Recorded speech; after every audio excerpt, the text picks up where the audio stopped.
Welcome to Coast Business Brokers with Jen and Holly. Today, we are continuing our talk on a really important topic, a role of a business broker when selling your business in negotiations. And we are going to talk about how do you keep your emotions in check? How do we keep the emotions in check of the sellers? This is really difficult at times, Holly. Oh, absolutely, Jen. I mean, especially when you're putting, all your hard work, blood, sweats, and tears into a business, you view it as your baby, they would say, right? But it's really important to view it as a business transaction and not personal. So selling a business, will feel very personal, but just make sure to keep that emotion out of it. And because otherwise it could really hurt the deal. Yes, they have to stay objective, and that's easier said than done. But another thing that is really important that sometimes you have to take breaks when needed during a negotiation.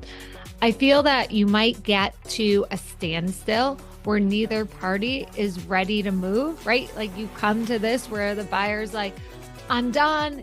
I'm not moving. Seller's like, I'm not moving either. And you just give it a day. And then they both think about it and they meet in the middle. Absolutely, Jen. It's important to kind of take that break and reflect before you make a decision. Another thing to think about that would be helpful in, helping with your emotion is utilizing a broker or an advisor, right? They say outsource the negotiation because it helps maintain that emotional distance that we talk about. Why is that important? We can be the buffer between a buyer and seller. And that is extremely helpful when you're dealing with tougher conversations. Yeah, I think that's really important. And in a lot of the transactions too, there's an attorney that goes over the contracts, but and they'll go back to the other attorney, but really having that broker to act as the middleman really makes it that much easier.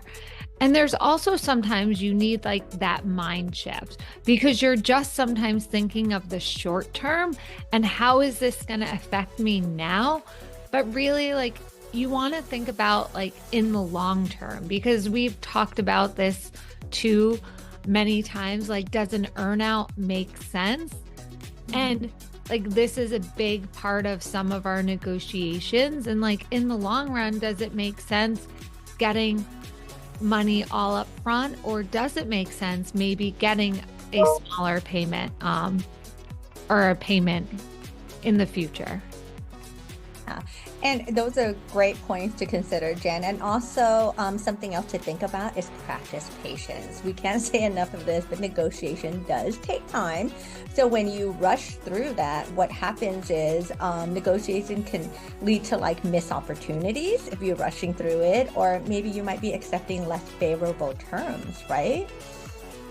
Yes, I think patience is really important, and it's something that we all need to practice. And it's something that I need to practice too as I'm going through the negotiations as well. You just have to like really take a step back. But I think these are really good points on emotions, how to keep them in check during a negotiation. Yeah, and just remember the goal is not just to sell, but honestly to find the right buyer at the right price for your business. Exactly. Good point, Holly. But thanks for listening to Coast Broker Buzz with Jen and Holly today.